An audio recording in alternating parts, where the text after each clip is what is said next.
অভাগিনীর কথা একবারও মনে হয় না? কে আছে বল? তোর পিতা জগন্নাথ মিশ্র নাই, তোর জ্যেষ্ঠ ভ্রাতা বিশ্বরূপ সন্ন্যাস নিয়েছে,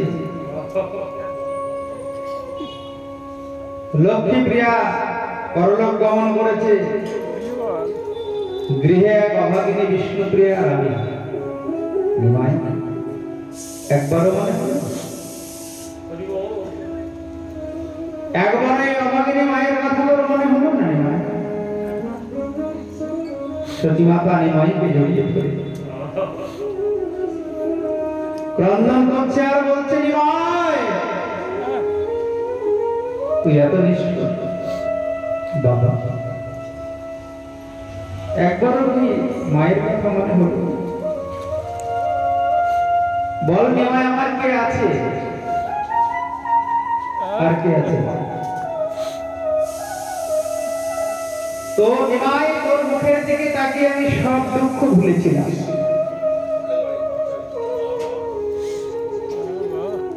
যে আমার নিমাই আছে বাবা, তুই তো কথাও দিয়েছিস, মা তুমি কোনো চিন্তা করো না, আমি তোমার সব দুঃখ দূর করে দেব। এই কি তার ফল?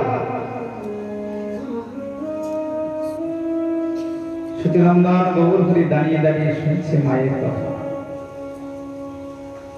নিমাই, তুই যে বলেছিলি স্বপ্ন আমি তোমার দুঃখ দূর করব, মা তুমি কোনো চিন্তা করো না, আমি তোমার সব দুঃখ দূর করে দেব। এই তার প্রমাণ। তুই না পণ্ডিত, নবদ্বীপের মধ্যে সব জায়গায় বড় পণ্ডিত, পণ্ডিতের এই পাণ্ডিত্য।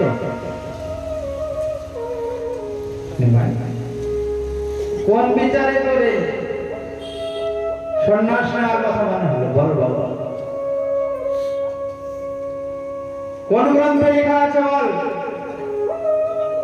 মা একের পর এক বাক্য বাণী বিদ্ধ করে চলেছে তার আদরের নিমাই। কোন গ্রন্থে লেখা আছে অভাগিনী মাকে দুঃখ দিয়ে সন্ন্যাস নেওয়া?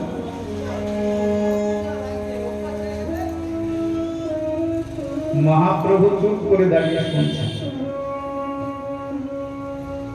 ভগবানের কষ্ট হচ্ছে মায়ের নয়নে জল দেখে। কোন যুগে মা মায়ের কষ্ট সহ্য করে, দাপর যুগে মায়ের কষ্টের জন্যই তাড়াতাড়ি বন্ধন স্বীকার করেছে।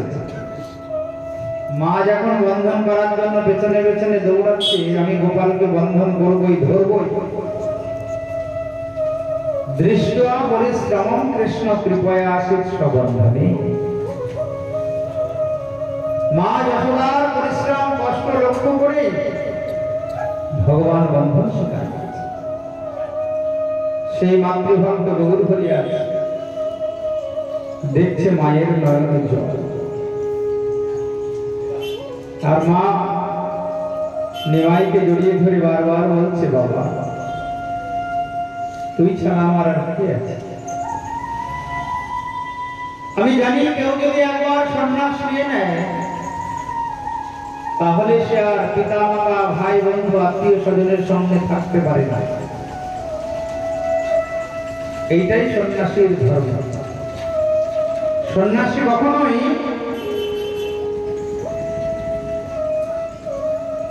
যারা আত্মীয় স্বজন তাদের সঙ্গে থাকতে পারবে না, এ আমার ভালো করে জানা আছে। তাই নিমাই, তুই তো সন্ন্যাসী, তুই আর ফিরে আসবি না আমি জানি। নিমাই বুঝেছি, তোকে ওই গঙ্গাদাস পণ্ডিতের টোলে বিদ্যালাভ করার জন্য, পড়াশোনা করার জন্য পাঠানোই ভুল হয়েছে। একবার ভুল করে ঈশ্বরকে আমি পাঠালাম অদ্বৈতাচার্যের টোলে। অদ্বৈতাচার্যের কোলে পড়ে কি জ্ঞান লাভ করলো, সংসার ছেড়ে চলে গেল, তুইও তাই করলি। কিন্তু নিমাই বিশ্বরূপের তো সংসার হয়েছিল না, তোর তো সংসার আছে বাবা, তুই কি করে এই সিদ্ধান্ত নিলি আমায় বল। মা হাউ হাউ করে কাঁদছে, বারবার মায়ের চোখের জল মুছে দিচ্ছে। কি বলবে, কোন ভাষা আছে? এই প্রশ্নের কি উত্তর দেবে? ভগবান আজকে নীরব। মাকে জড়িয়ে ধরে বলছে, মা আমি যা করেছি ঠিক করি, ভুল করেছি। ভক্তের কাছে ভগবান হারতে বড় ভালোবাসা। ভক্তের কাছে ভগবান কখনো জয়ী হন না, কোন লীলাই নেই ভক্তের কাছে ভগবান জয়ী হয়েছে, হারতে বড় ভালোবাসা। নিমাই বলছে, মা আমি ভুল করেছি, বলো এখন আমি কি করব। তুমি যদি একবার বলো নিমাই নবদ্বীপে ফিরে চল, আমি তোমার আঁচল ধরেই নবদ্বীপে চলে যাব। তুমি একবার বলো, তোমার নয়নের জল আমি সহ্য করতে পারবো না মা, বলো। তুমি একবার শুধু বলো নিমাই তুই নবদ্বীপে ফিরে চল, আমি তোমার আচরণ ধরে চলে যাব। সঙ্গে সঙ্গে সচিমাতা বললেন, না নিমাই, তাহলে যে জগতের মানুষ আমাকে স্বার্থপর বলবে। দেখো সচিমাতা জগতের মঙ্গলের চিন্তা করেনি, শুধু নিজের মঙ্গলের চিন্তা করেছে। একে বলা হয় মা। আমাদের মতো মা হলে কি বলতে হয়, চল আর যেতে হবে না, যা হয়েছে যা ভুল করেছিস করেছিস। ভগবানের মা। সচিমাতা বললেন, না নিমাই, আমি যদি তোকে নবদ্বীপে নিয়ে যাই তাহলে শুধু আমি দোষী হব না, জগতের মানুষ আমাকে কলঙ্কিনী বলবে। কেন? যে নিমাই জগতের মঙ্গলের জন্য সন্ন্যাস নিয়েছে। কেউ যদি সন্ন্যাসী হয় সে নিজের মঙ্গলের জন্য সন্ন্যাস নেয় না। সাধুর জীবনটা সন্ন্যাসীর জীবনই বড় উপকারের জন্য। তুই নিশ্চিন্ত মানে সন্ন্যাস, আশ্রম গ্রহণ করে জগতের মঙ্গল কর। তাতে আমার যত কষ্ট হয় হোক, যত কষ্ট হয় হোক, নিমাই আমি একবারও বলবো না তুই নবদ্বীপে ফিরে চল। সঙ্গে সঙ্গে গৌরহরি আমার মাকে পক্ষে জড়িয়ে মা, আমি ভেবেছিলাম তুমি বলবে নিমাই তুই ফিরে চল, একবারও বললে, তুমি একবারও বললে না মা। শোনো মা, আজ থেকে আমাকে কেউ গৌর হরি না বলে যদি সচিনন্দন গৌর হরি বলে ডাকে, আমার নামের আগে যদি তোমার নাম কেউ আগে করে, আমি কথা দিলাম এই কলিযুগে তার চরণের আমি দাস হয়ে যাব, সকল সহিত তার ভিত্ত হয়ে যাবে। কেউ যদি আমায় গৌর হরি না বলে সচিনন্দন গৌর হরি বলে, আমার নামের আগে যদি কেউ তোমার নাম উচ্চারণ করে, আমি সকল সহিত তার ভিত্ত হয়ে যাব। ওই দিন থেকে ভক্তগণ সবাই শুধু গৌর হরি না বলে সচিনন্দন গৌর হরি বলে ডাকা শুরু করে। তাই গৌর হরিকে শ্রীকৃষ্ণ চৈতন্য মহাপ্রভু গৌরাঙ্গ নিমাই গৌর হরি বললে যতটুকু তিনি খুশি হন, তা অপেক্ষা শতাধিকগণ প্রসন্ন হন ভগবান যদি কেউ সচিরন্দন গৌরহরি বলে না। বলে সচিরন্দন গৌরহরি। 10 দিন অদ্বৈতাচার্যের গৃহে মায়ের হাতে রান্না করা দ্রব্য সেবা করে সতীমাতা রন্ধন করত।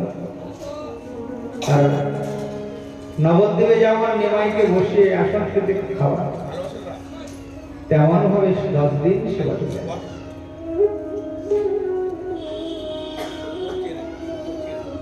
সচিনন্দন গৌরহরি বললেন, মা তোমার হাতের রান্না আমার বড় ভালো লাগে। দেখবেন এই জগতে যে যেমনই রান্না করো, মায়ের মতো অন্য কাউরি হাতের রান্না ভালো লাগে না। কি গো? কারণ মায়ের রান্নার মধ্যে যে ভালোবাসা আছে, সন্তানকে কেমন করে পরিপাটি করে সেবা দিতে হয় মাই জানে। জগতে আর কেউ ওই রকম সেবা দিতে পারবে না।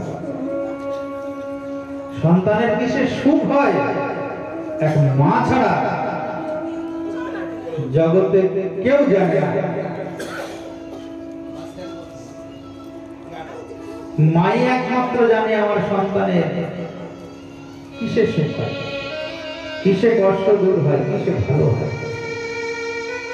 মায়ের মতো আপন ওই জন্য জগতে আর কেউ হতে পারে না। যে যতই আপন হয়, মা এই জগতে সব থেকে বেশি আপন। সচিনন্দন গৌরহরি সতী দেবীকে বললেন, দেখো মা, তুমি রান্না করে প্রত্যেক দিন আমাকে সেবা দেবে। তুমি ডাকবে, বিমান আই বাবা তুই সেবা কর। আমি প্রত্যেক দিন তোমার ওই রান্না করা নৈবেদ্য এসে সেবা করে যাব। আমি কথা দিলাম, যখন ডাকবে তখনই আমি আসব। তাই এখনো সতী মাতার রন্ধনে নিমাই প্রসন্ন প্রত্যেক দিন এসে সেবা করেন। মহাপ্রভুর 4টি জায়গায় এখনো নিত্যস্থিতি, শ্রীবাস অঙ্গনে, সতী মাতার রন্ধনে, নিত্যানন্দের নর্তনে আর রাঘব ভবনে। 4টি জায়গায় মহাপ্রভু এখনো বিরাজ করেন। 10 দিন শান্তিপুরে থাকার পরে প্রভু আমার শান্তিপুর থেকে রওনা হয়ে সোজা ওই রেমুনায় গিয়ে উপস্থিত হলেন, যেখানে ভগবান গোপীনাথ তার প্রিয় ভক্ত মাধবেন্দ্র পুরী পদের জন্য ক্ষীর চুরি করে রেখেছিলেন। ভগবান যুগে যুগে চুরি করে, চুরি করতে ভগবান বড় ভালোবাসা। ব্রজে বসে নবনীত চৌরা, গোপাল নাম দুকুল চৌরা, অনেক জন্মার্জিত পাপ চৌরা, চৌরাগ্রগণ্য পুরুষ নম। ব্রজে প্রসিদ্ধ নবনীত চৌরা। বৃন্দাবনে যেমন তার ননীচর বলে খুব নাম, নবনীত চৌরা। আর কি চুরি করেছেন? গোপাঙ্গ নাম দুকুল চৌরা। দুকুল মানে বস্ত্র। বৃন্দাবনে ব্রজগোপীদের বস্ত্র হরণ করেছিলেন। আবার যদি কেউ তার নাম করে, তার অনাদিকালের পাপ অপরাধ সব ভগবান হরণ করে নেয়। অনেক জন্মার্জিত পাপ চৌরম চৌরাগ্রগণ্যম পুরুষম নমঃ। শ্রীরাধিকায়ার হৃদয় চৌর। রাধারানীর হৃদয়কেও চুরি করেছিলেন। রাধারানী হয়েছিলেন পাগলিনী, সদাই ধ্যানে চাহে মেঘপানে না চলে নয়ন তারা বিরতি আহারে রাখা বাস করে যেমনই যোগীর বানা চিরাতি কায়া হৃদয়স্য চৌরম নবাপদশ্যামল কান্তি চৌরম। আকাশে যে নব অম্বুদ মেঘ ওঠে তার বর্ণকে ভগবান হরণ করেছেন, চুরি করে নিজ অঙ্গে ধারণ করে হয়েছেন শ্যাম ও সুন্দর। পদাস্তিতানাঞ্চ সগৌর চৌরম। কেউ যদি একবার তার চরণে শরণ নিয়ে নেয় তার সব কিছু হরণ করে, তার জগতে কোনো আসক্তি থাকে না। যদি আসক্তি থাকে জানবে ভগবানের কৃপা হয়নি। আর যখনই সমস্ত ভোগ্য বস্তু থেকে বিষয়ের উপর থেকে আসক্তি শূন্য হয়ে যাবে, মনে আর কোনো আসক্তি থাকবে না, তখন জানবে ভগবানের কৃপা হয়েছে। এই গৌর অবতারে ভগবান নিজে আচরণ করে শিক্ষা দিয়েছে। গৌরাঙ্গের ভক্তগণ বৈরাগ্য প্রধান, যাহা দেখি দুষ্ট হন গৌর ভগবান। এই কলিযুগে যে ভক্তের যত বৈরাগ্য জীবনে আসবে ভগবান তত প্রসন্ন হবেন তার প্রতি। যার জীবনে যত বৈরাগ্য আসবে সচিনন্দন গৌরহরি তার প্রতি তত প্রসন্ন। ভগবান বলেন কলিযুগে ভালো না খাইবে ভালো না পড়িবে, গ্রাম্য কথা না কহিবে, ব্রজে রাধা কৃষ্ণ সেবা মানুষে করিবে। ভালো খাবো, ভালো ঘুমবো, ভালো করবো, তাহলে পরে আর ভজন সাধন হবে। ভালো না খাইবে ভালো না পড়িবে, কোন রকম বসন আচ্ছাদন হলে ভক্তের জীবন কেটে যায়। যেমন আমাদের গৌড়ীয় বৈষ্ণবাচার্য গৌর কিশোর দাস বাবাজি মহারাজ, ওনার মধ্যে এত বৈরাগ্য হয়েছিল, নবদ্বীপে শ্মশানে যে মরা পোড়ানো হতো, তো মরা পোড়াতে নিয়ে গেলে তো একটা কাপড় থাকে, ওই কাপড়টা ফেলে যায়, ওই কাপড় গঙ্গার জলে ধুয়ে পরিধান করতে, কারণ ওই বস্ত্রের উপরে কাউরি আসক্তি থাকে না। নবদ্বীপে হাট ভেঙে গেলে যে সমস্ত সবজি বিক্রি হতো না, ওই দোকানদার ব্যবসায়ী ফেলে দিয়ে যেত, ওতে তো আসক্তি কাউরি না, ওইগুলি কুড়িয়ে মাটির হাড়িতে করে সিদ্ধ করে সেবা করা। গঙ্গার জলে দাঁড়িয়ে ভগবানকে ভোগ নিবেদন করতে নেই না, খাও, তোমাকে না দিয়ে তো আমি সেবা করব। এমন বৈরাগ্য হয়েছিল গৌর কিশোর দাস বাবা। সচিনন্দন গৌরহরি পঞ্চতত্ত্ব সহ দর্শন দিয়েছিলেন।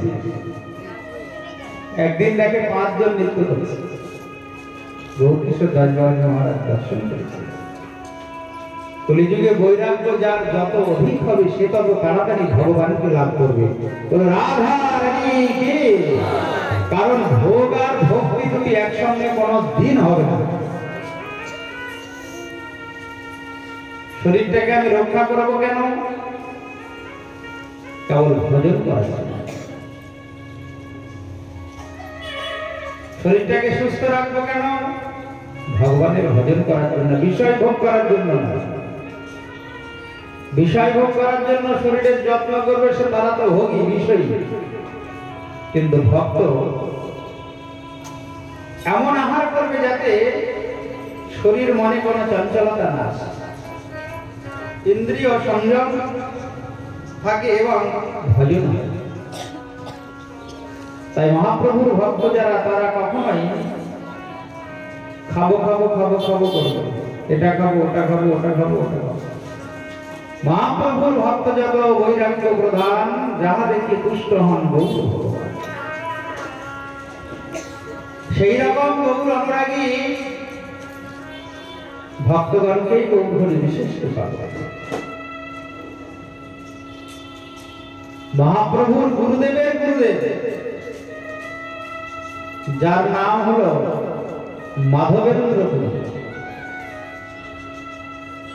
ওপার বাংলায় তার জন্ম হয়েছিল, সংসারও করেছিল, একটা সন্তানও হয়েছিল। সেই মাধবেন্দ্র পরিবার পত্নী বিয়োগ হয়ে গেলে সন্তানকে নিয়ে এপার বাংলায় চলে আসেন। খুব মন দিয়ে শোনো, সন্তানকে নিয়ে এসেছে ভগবানের কৃপায়, তার বৈরাগ্যের উদয় হয়েছে। শুনলেন শান্তিপুরে অদ্বৈতাচার্য নামে এক ভক্ত বাস করেন। সন্তানকে অদ্বৈতাচার্যের নিকটে রেখে মাধবেন্দ্র পরিবার চলে গেলেন। কোথায়? বৃন্দাবন।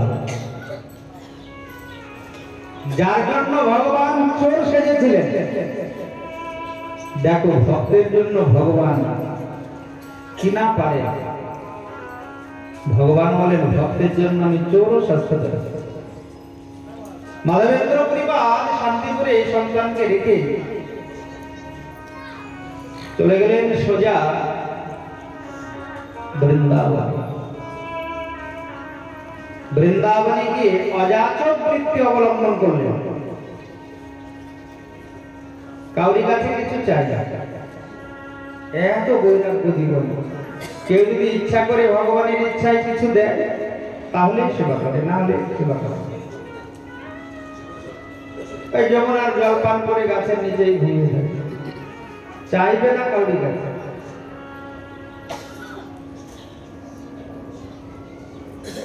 অযাচক বৃত্তি নিয়ে ভজন করেন, সর্বক্ষণ ভগবানের নাম কীর্তন করেন।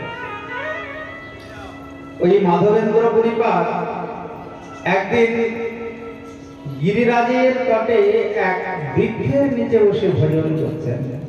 হরে কৃষ্ণ হরে কৃষ্ণ কৃষ্ণ কৃষ্ণ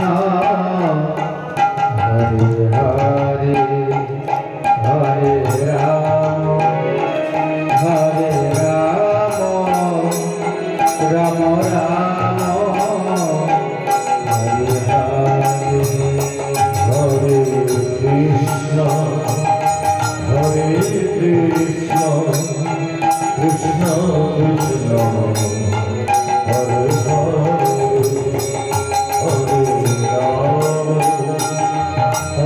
হরে রাম হরে রাম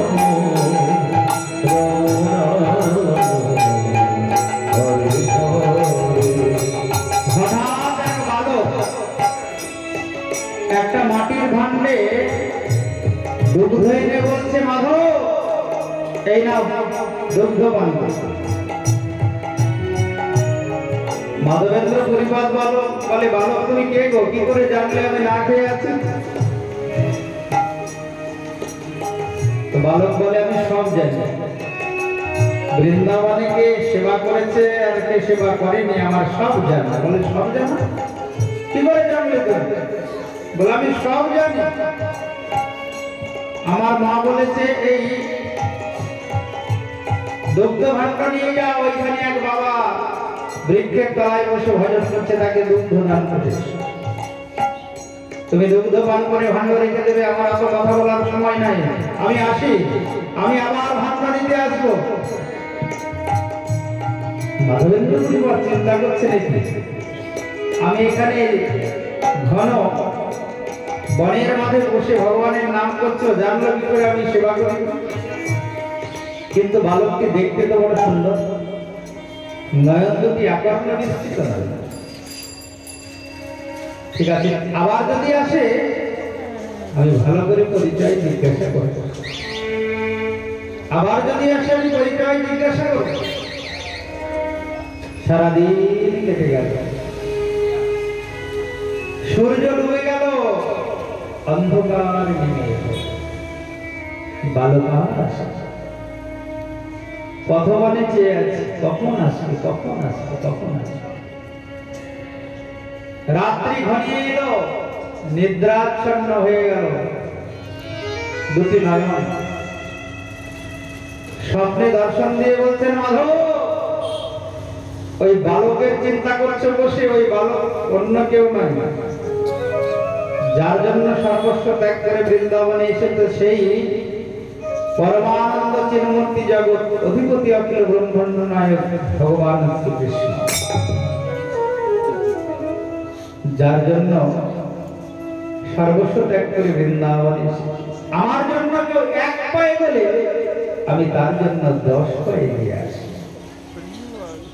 आमी बड़ कृतज्ञ अकृतज्ञ नই जगते भगवानेर मतो आपन ओই জন্যই जगते केउ আর হতে পারে दुग्ध पान करे माधव चंद्र पुरीपाद देखे कि अमृत निंदित सुस्वाद जीवने कोनोदिन अत सुंदर दुग्ध पान करे किन्तु रात्रे स्वप्न दिलेन आमी निजे तोमार काछे दुग्ध निये एसेछि केन जानो आमार भक्त अभुक्त थाकबे এটা আমি সহ্য করতে পারি না আমার তো নাম বিশ্বম্ভর আমি তো বলেছি জগৎ খেব অহম অহম আমার যদি কেউ চিন্তা করে আমার নাম করে আমার সেবা করে অন্য চিন্তা করলে হবে না অনন্য চিন্তান্তমান এখানে একটা বিশেষণ আছে আমি ছেলের চিন্তা করব স্ত্রীর চিন্তা করব স্বামীর চিন্তা করব আর ভগবানের চিন্তা করব তাহলে হবে না এক মনে একমের অদ্বিতীয় সচ্চিদানন্দ ঘন বিগ্রহ এক भगवान श्री कृष्ण की चिंता करते कृष्ण के बुके जड़िए धरे जगतेर सबार साथे सम्पर्क छिन्न करते हैं हृदय भगवान के धरे समस्त आसक्ति शून्य होते हैं तबे भगवान जा किछु प्रयोजन चले आसবে 24 घंटा भगवान चिंता छाड़ा मने अन्य कोनो चिंता आसे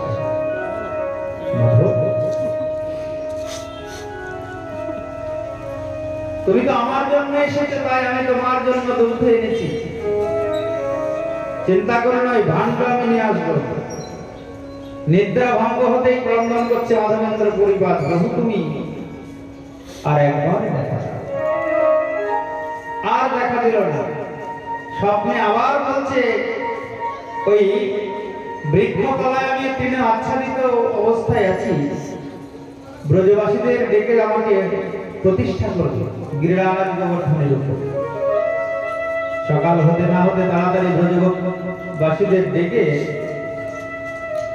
মাধবেন্দ্র পরিপাদ ওই গোপাল বিগ্রহ গিরিরাজ গোবর্ধনের উপরে প্রতিষ্ঠা করলেন খুব গরম গোপাল একদিন বলছেন মাধব মলয় চন্দন এনে আমার অঙ্গে একটু লেপন করে দেবে তাহলে আমার অঙ্গ শীতল হবে মলয় চন্দন আনতে যাচ্ছেন কোথায় মাধবেন্দ্র পরিপাদ উড়িষ্যায় যেতে যেতে ঠিক রেমুনা বালেশ্বরে এসে তিনি শুনলেন এখানে এক গোপীনাথ আছে যার প্রত্যেকদিন দ্বাদশ অমৃতকেই ক্ষীর ভোগ হয় মনে বাসনা হলো একটা ক্ষীর প্রসাদ যদি আমি একটু পেতাম অমৃতকালী ক্ষীর ভোগ কেমন করে হয় আর স্বাদ বা কেমন জানতে পারলে আমি বৃন্দাবনে গোপালকে ভোগ দিতাম কিন্তু আমার তো অজাতক বৃত্তি আমি তো চাইতে পারবো না পূজারী 12টি ভাণ্ড ক্ষীরের ভোগ লাগিয়ে প্রসাদ রেখে দিয়েছেন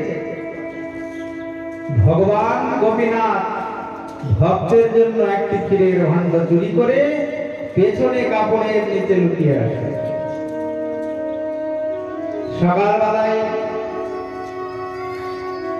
মন্দির খুলে দেখে 12টি অমৃতকেলী ভোগের ক্ষীরের ভোগের ওই ভাণ্ড নেই একটা কম পূজারী চিন্তা করছে তাহলে কি আমি লাগাতে ভুল করেছি ভোগ কি হলো আরেকটি ক্ষীরের ভাণ্ড গেল কোথায় চিন্তাই করে গেল খুব চিন্তা সারাদিন কেটে গেল আবার সন্ধ্যা এলো রাত্রে ঘুমিয়েছে পূজারী চিন্তা করছে কি অপরাধ আমার কি ভুল হলো গোপীনাথ স্বপ্নে বললেন দেখো পূজারী তোমার কোনো ভুল হয়নি আমি আমার এক ভক্ত মাধবেন্দ্র পরিপাদের জন্য এই ক্ষীরের ভাণ্ড চুরি করে রেখেছি তুমি ভোর হতে না হতে ওই ক্ষীরের ভাণ্ডটি আমার ভক্ত মাধবেন্দ্রপুরীকে দিয়ে আসো। সঙ্গে সঙ্গে পূজারীর নয়নে জল। প্রভু, তুমি এত ভক্তবৎসল, হ্যাঁ, ভক্তের জন্য তুমি চুরি করতেও পারো। কে আছো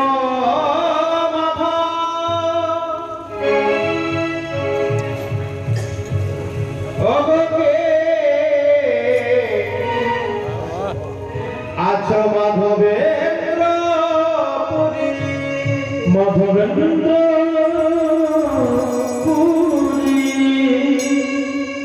যার লাগে ভগবান, যার লাগে ভগবান ক্ষীর কইল চুরি, ক্ষীর কইল চুরি। আছো ভগবান মাধবেন্দ্রপুরী, যার লাগি গোপীনাথ ক্ষীর কইল চুরি। তোমার মতো ভাগ্যবান জগতে কে আছে গো, যার জন্য ভগবান ক্ষীরের ভাণ্ড চুরি করেছে? কোথায় মাধব, কোথায়? ওদিকে মাধবেন্দ্রপুরী বা বৃক্ষতলে বসে হরিনাম করছেন, শুনছেন কে যেন আমাকে মাধবেন্দ্রপুরী মাধবেন্দ্রপুরী বলে ডাকছে। ওইখান থেকে উঠে দৌড়, প্রতিষ্ঠার ভয়ে মাধব গেল পলাইয়া। ভক্ত কখনো প্রতিষ্ঠা চায় না। দেখবেন অনেকে দান করে মাইকে না প্রচার করা পর্যন্ত সুখ পায় না।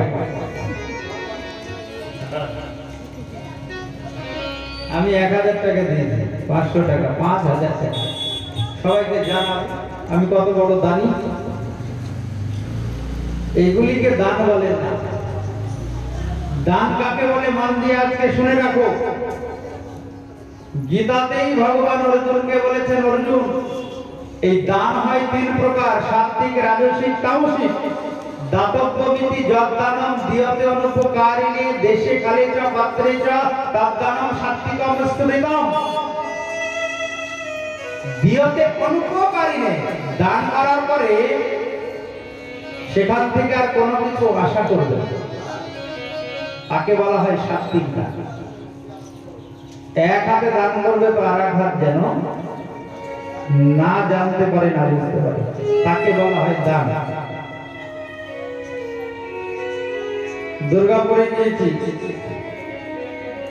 ঝান্ডাবাগ বলে একটা জায়গায় ভাগবত সপ্তাহ চলছে। কিছু ভক্ত এসে বলছে, প্রভু আমার নামটা একটু জোরে বলবেন। এর আগের দিন আমার দিদির নামটা বলেছেন, সবাই শুনতে পাই। আমি যে টাকাটা দিলাম এটা একটু জোরে বলবেন। বললাম ঠিক আছে, মাইক ম্যানকে বলো ভলিউমটা বাড়াতে। এই যে দান, একে বলা হয় তামসিক দান। সাত্বিক দান তাকেই বলে দিয়তে অনুপকারিণী। আরে তুমি কতটুকু কি দান করছো অন্য কেউ জানুক না জানুক, ভগবান তো জানেন। অন্য কাউকে জানিয়ে কি লাভ? তুমি যদি তোমার স্বামীর পকেট থেকে টাকা চুরি করে এনেও দাও, সেটাও ভগবান জানে।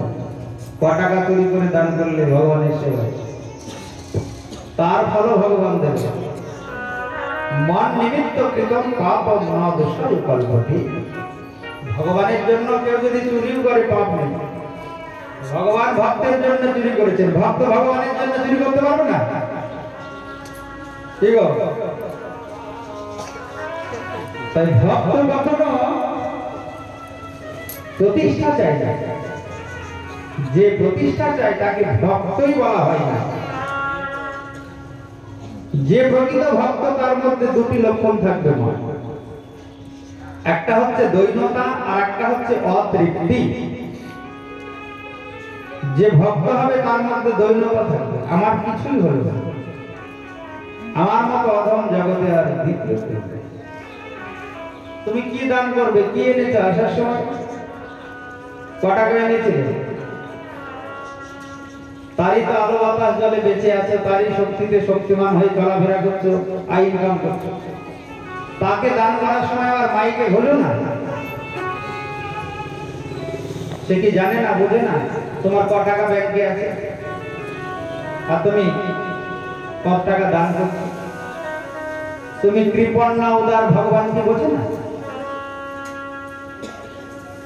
কি ভগবান জানে না?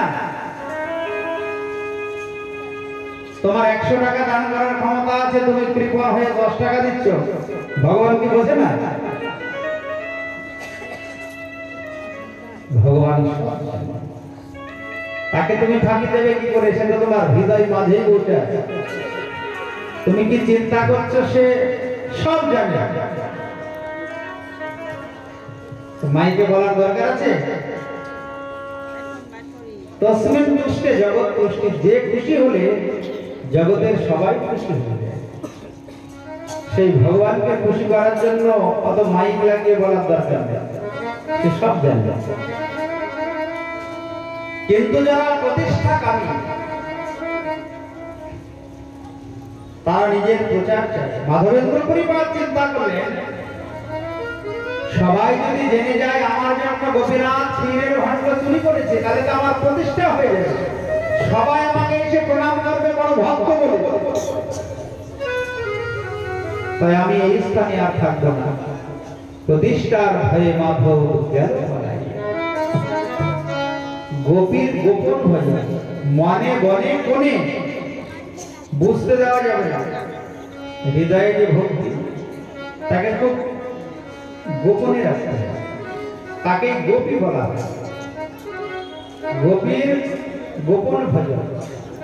আপন ভজন কথা না কহিবে যথা কথা, আপনা আপনি হইবে সাবধান। ভজনের কথা বলা যায় একমাত্র গুরুদেব, এছাড়া কিন্তু অন্য কাউকে ভজনের কথা বলতে নেই। গুরুদেবকে বলা যায়, বাবা আর কি করলে আরো বেশি ভজন হবে, আমার অনুভূতি হবে, তাড়াতাড়ি ভগবানের দর্শন হবে, আপনি কৃপা করে বলুন। গুরুদেব হলেন জন্ম জন্মান্তরে ডাকা। চক্ষু দান দিলা যে জন্মে জন্মে প্রভু দিব্য জ্ঞানে হৃদয় প্রকাশ। প্রেম ভক্তি যাহা হইতে অবিদ্যা বিনাশ যাতে বেদে গায় যাহা চলিত। এই জগতে মাতা পিতার চাইতে গুরুদেব আপন। কেন না, আগের জন্মের যে মাতা পিতা, সেই মাতা পিতা এই জন্মে লাভ হয়নি, আবার এই জন্মে যে মাতা পিতা লাভ হয়েছে, পরের জন্মে এই মাতা পিতার সঙ্গে দেখা হবে না। কিন্তু গুরুদেবের সঙ্গে, বৈষ্ণবের সঙ্গে প্রত্যেক জন্মে জন্মে দেখা। তাই গুরু বৈষ্ণব জন্ম জন্মান্তরে দেখা। তাই মাধবেন্দ্র পরিপাদ চলে গেলেন সোজা ওই উড়িষ্যার অভিমুখে। কেন মলাই চন্দন আনতে হবে? ভগবান বললেন, মাধব ওই মলাই চন্দন এনে আমার অঙ্গে আর এই বৃন্দাবনে মাখাতে হবে না, তুমি গোপীনাথকে মাখাও। যে গোপীনাথ তোমার জন্য খিরখিরি করেছে, তাহলে আমার অঙ্গ শীতল হয়ে যাবে। প্রসঙ্গক্রমে বলে রাখি, ওই ক্ষীরচোড়া গোপীনাথকে আমরা দেখতে যাব 3রা ফেব্রুয়ারি। আজকে মাসের 12 তারিখ, আগামী মাসের 3 তারিখে আমরা ক্ষীরচোড়া গোপীনাথ দর্শন করে ওখানে প্রসাদ পেয়ে ওখান থেকে চলে যাব পুরীধাম, আলালনাথ, সাক্ষী গোপাল, নীলমাধব সব দর্শন করে আমরা ফিরে আসবো 8 তারিখ। মানে টোটাল 6 দিনের প্রোগ্রাম আছে। শুধু পুরী নয়, তার সঙ্গে আছে এই ক্ষীরচোড়া গোপীনাথ। সাক্ষাৎ যে বিগ্রহ ক্ষীর চুরি করেছিলেন, সেই বিগ্রহ এখনো বিরাজমান রেমুনায়। যারা যেতে চান, কাল পরশু 2 দিনের মধ্যে নাম লেখা হবে, খরচা বেশি নয়। ক্ষীরচোড়া গোপীনাথ দর্শন শুধু করলে হবে না, ওখানে প্রসাদ পেতে হবে। ওখানে আমাদের প্রসাদের ব্যবস্থা হয়েছে। গোপীনাথ দর্শন করে ওখান থেকে পুরীধামে গিয়ে জগন্নাথ, 18 নালা, সাক্ষী গোপাল, নীলমাধব সব দর্শন করে আমরা 6 দিনের মধ্যে ফিরে চলে আসবো। যারা পুরীতে গিয়েছেন সাক্ষী এই ক্ষীরচোড়া গোপীনাথ দর্শন করেন, তারা যদি এইবার আমাদের সঙ্গে পুরীধামে যান, তাহলে কিন্তু ক্ষীরচোড়া গোপীনাথটা দর্শন হবে, সাক্ষাৎ বিগ্রহ। মাধবেন্দ্র পরিপাদ ওই উড়িষ্যা থেকে মলাই চন্দন এনে চন্দন ঘষে ওই গোপীনাথের রঙ্গেলে বন করলেন, আর এদিকে বৃন্দাবনে ওই গিরিরাজের উপরে গোপালের অঙ্গ শীতল হয়ে গেল। ওই মাধবেন্দ্র পরিপাদের আর বৃন্দাবনে ফেরা হল না। জীবনের বাকি কটা দিন তিনি রেবনাথে গোপীনাথের চরণে থেকে গেলেন, ওইখানেই দেহ রাখলেন। এখনো ওই মাধবেন্দ্র পরিপাদের সমাধি ওই রেবনাথে বিরাজমান। ওই মাধবেন্দ্র পরিপাদের সমাধি দর্শন হয় রেবনায় গেলে। ওইখানে আমরা গিয়ে হরিনাম করেছি কয়েকবার, ওইখানে গিয়ে একটু হরিনাম করতে হয়। মাধবেন্দ্র পরিপাদের সমাধি এক বাবাজি মহারাজ আছেন, অনেক বয়স, ওইখানে সেবা, ওইখানে পরিক্রমা করে মাধবেন্দ্র পরিবারের ওই স্থানে একটু হরিনাম করতে হয়। এই সমস্ত জায়গায় গেলে কি হবে, দুর্লভ মানব জন্ম ধন্য হয়ে যাবে না। টাকা সাথে নিয়ে যেতে পারবে না, কিন্তু সামান্য টাকা খরচা করে যদি তুমি এই সমস্ত পবিত্র স্থান দর্শন করো, পরিক্রমা করো, তার ফল জন্ম জন্মান্তর সঙ্গে যাবে, অক্ষয় হয়ে থেকে যাবে।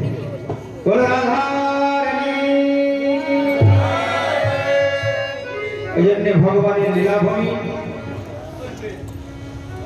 একটু দর্শন করলে দুর্লভ মানব জন্ম ধন্য হবে। গোপীনাথ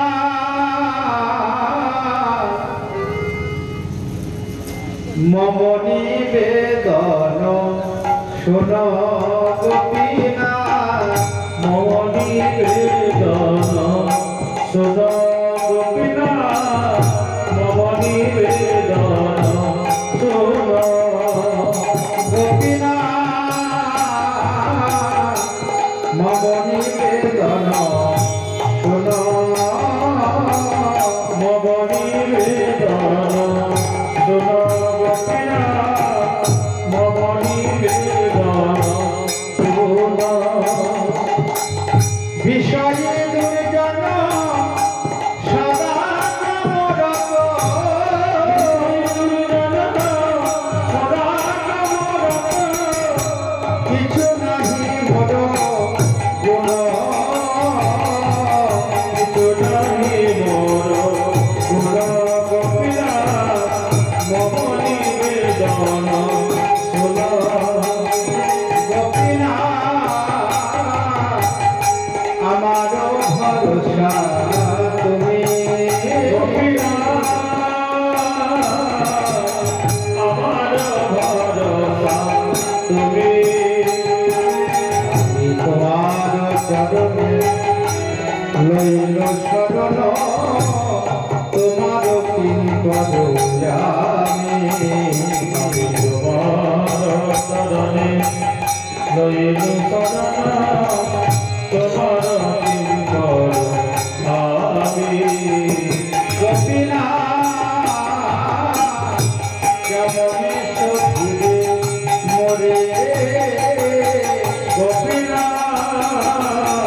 কেমন সধিবে মোরে, আমি না জানি ভগবতী কর্মে জড়মতি, করেছি সংসার ভোরে, না জানি ভগবতী কর্মে জড়মতি, করেছি সংসার ভোরে। গোপীনাথ বুঝাও সংসার জ্বালা, সংসার জ্বালা, আমার অভিজ্ঞতা যত না আর নাহি কহে, যত না আর নাহি কহে, জড়ম মরণ মালা, জড়ম মরণ মালা, গোপীনাথ আমি কি দোষী, আমি তো দোষী, আর সুর সকল পাইল চরণ, বিনোদ থাকিল দোষী, অসুর সকল পাইল চরণ, অধম থাকিল বসি বলিবার কর দয়া কর দয়া ওহে পতির পাবন গোপীনা এইবার কর দয়া আমি নিলাম তোমার শরণিয়া এইবার কর দয়া আমি নিলাম তোমার শরণিয়া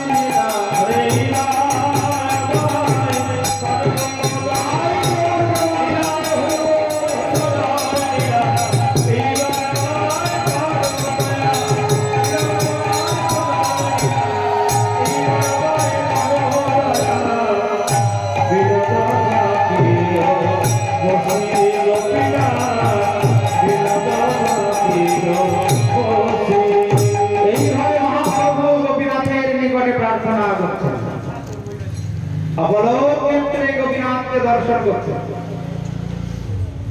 সবাই দেখেন কি বাবা এই তো নবীন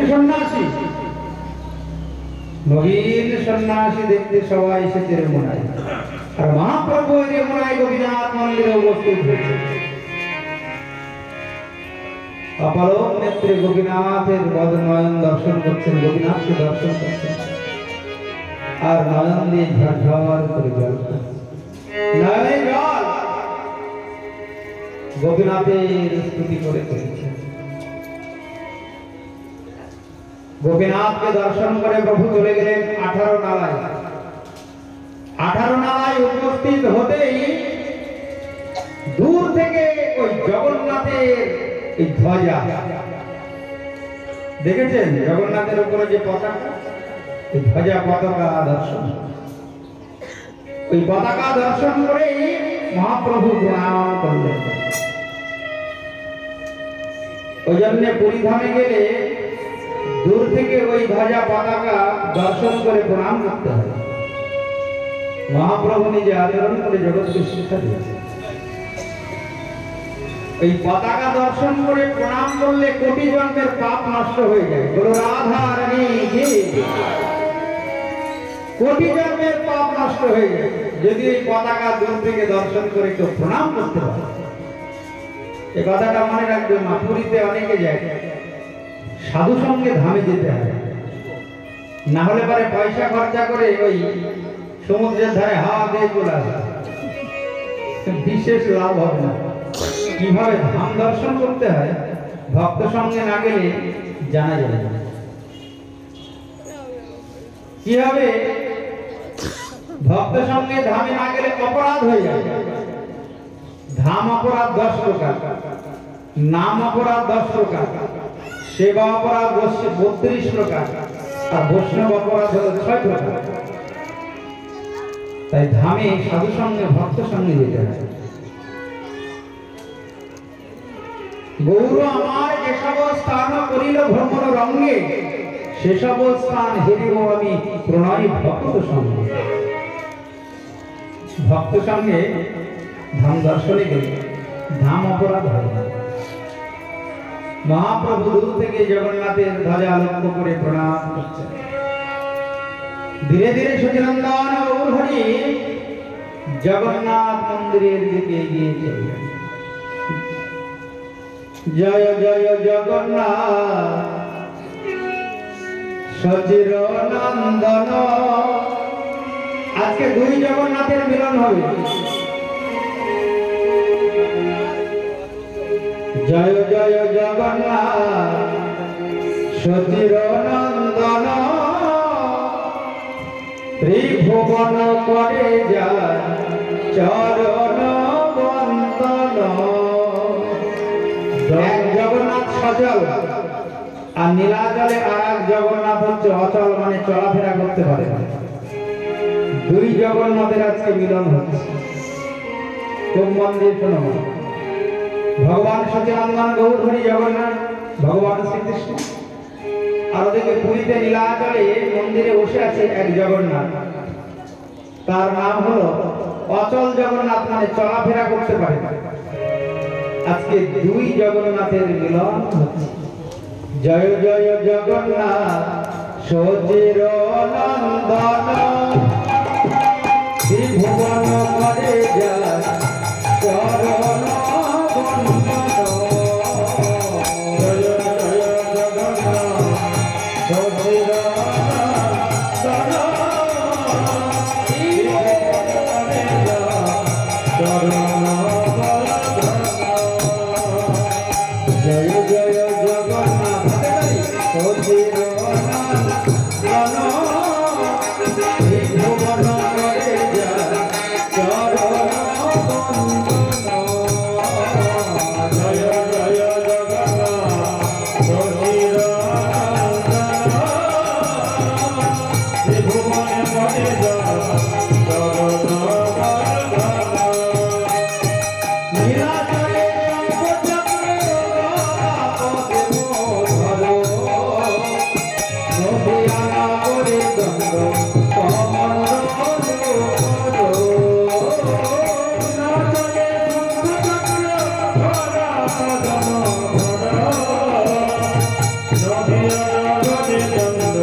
জয় দেওয়ার যোগ নেই, উলুধ্বনি দেওয়ার যোগ নেই।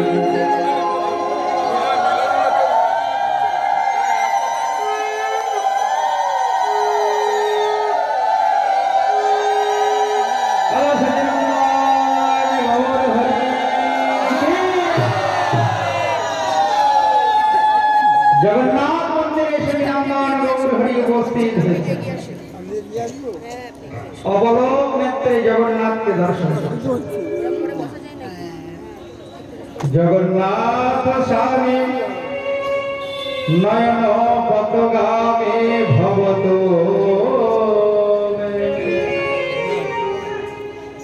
জগন্নাথ স্বামী নয়ন পতগামী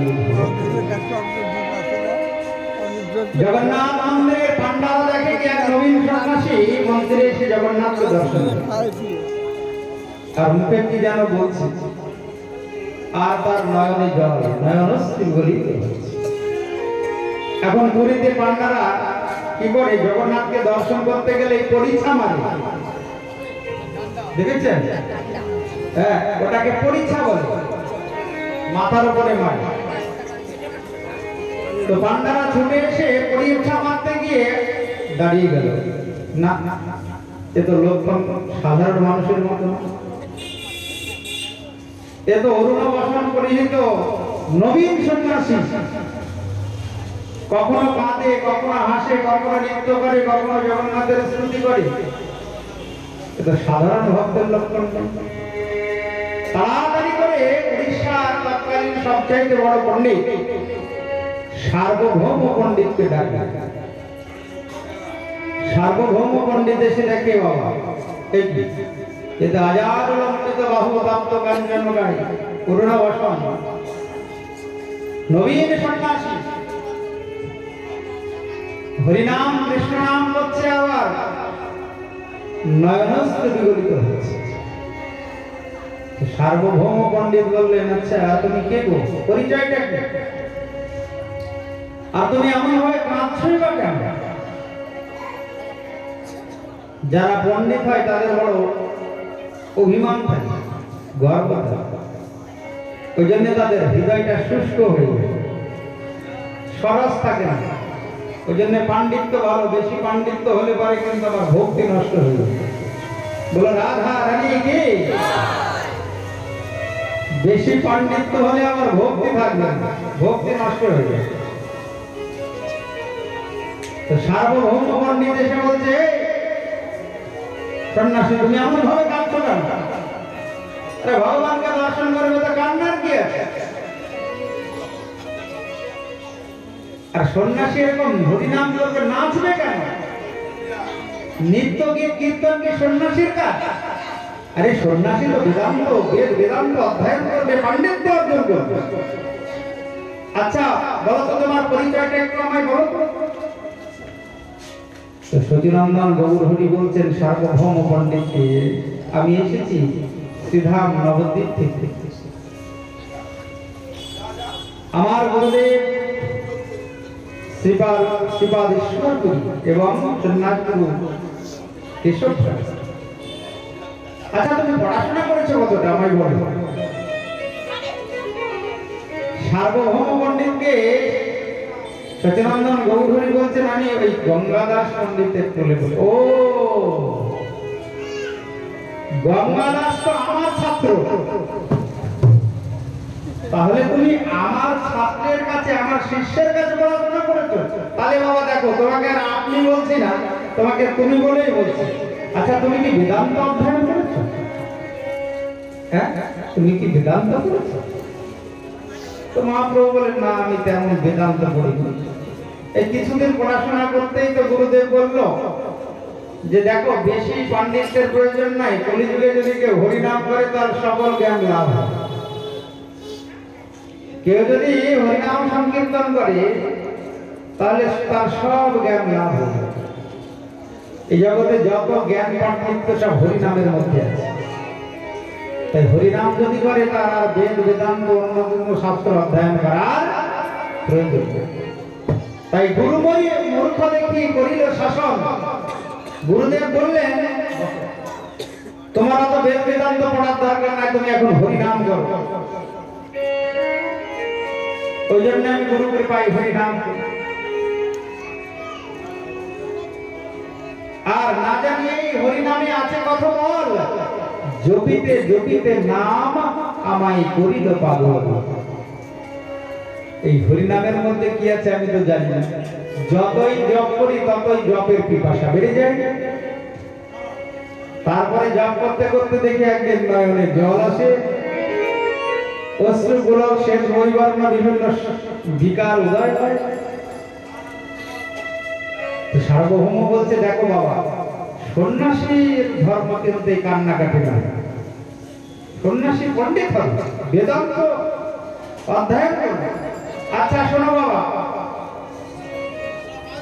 তুমি আমার শিষ্যের শিষ্য বলেই বলছি, আচ্ছা তুমি কি বেদান্ত শুনবে? শুনতে চাও? আমি তোমাকে শোনাবো। তো সার্বভৌম পণ্ডিতের কথাই মহাপ্রভু রাজি হয়ে গেলেন। আচ্ছা ঠিক আছে, শোনান, আপনি যদি শোনাতে চান তাহলে শোনাবেন। ঈশাবস্যমিদং সর্বং জগত্তাম জগতামিতি তেন তত্তেন ভঞ্জিতা মাতৃধ কস্যচিদ ধনম। বুঝলে? মহাপ্রভু চুপ করে, এ হলো বেদান্তের শ্লোক।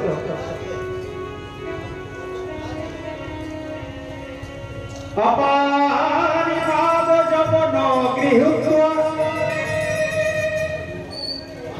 আমি আর বলবই না, একটু বলবো না তোমার, আমি আর একটা কথাও বলবো। শ্রোতা যদি একটু হুহা না করে তাহলে কি বক্তার আনন্দ হয়? বল, শ্রোতা যদি মাথা নিচু করে বসে থাকে তাহলে আনন্দ হবে? এ কথা সার্বভৌম পণ্ডিত মহাপ্রভুকে বলছেন। আরে আমি যে বাবা তোমাকে বেদান্ত শোনাচ্ছি, একটু হুহা তো বলবে, বুঝতে পারলে কি, বুঝতে পারলে না আমি বুঝবো কি করে? মহাপ্রভু বলছেন, দেখুন পণ্ডিতজি, আপনি না ভুল কথা বলেছেন। হ্যাঁ, জীবনে কোনোদিন আমার ভুল ধরতে পারিনি কেউ। তোমার এত বড় সাহস আমার ভুল ধরেছে বলে? হ্যাঁ, আপনি একটু ভুল করেছেন। আপনি বললেন অপানি পাদ জবনম গৃহীত্ব।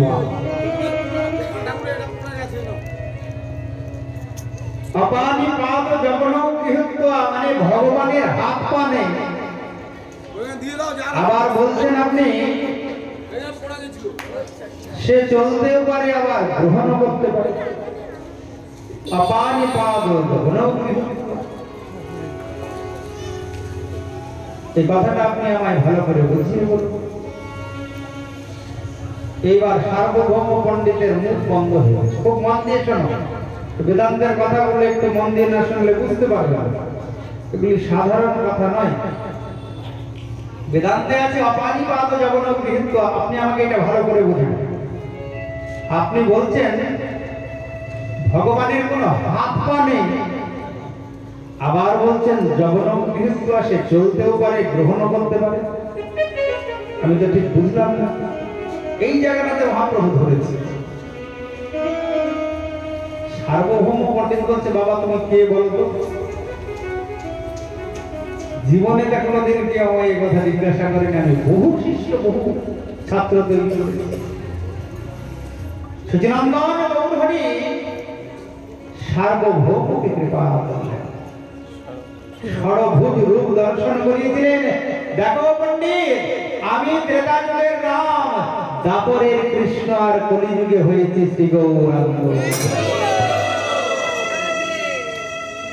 সঙ্গে সঙ্গে চরণে বললেন, প্রভু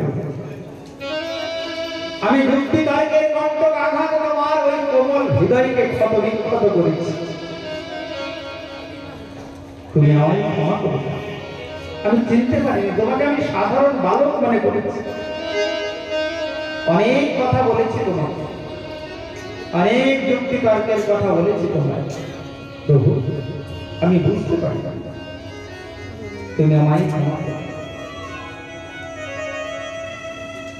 যুক্তি তর্কের কণ্ঠকাঘাতে তোমার কোমল হৃদয় অঙ্গ আমি কত বিক্ষত করেছি। কিন্তু প্রভু শুনছি নাকি তুমি দক্ষিণ ভারতে যাই। তবে একটা কথা, ওই দক্ষিণ ভারতে একজন পরম রসিক ভক্ত বাস করে, তার নাম রায় রামানন্দ। তোমার ওই ক্ষতস্থানে সুন্দর কৃষ্ণ কথার প্রলেপ লাগিয়ে দেবে সে ক্ষমতা আমার নেই।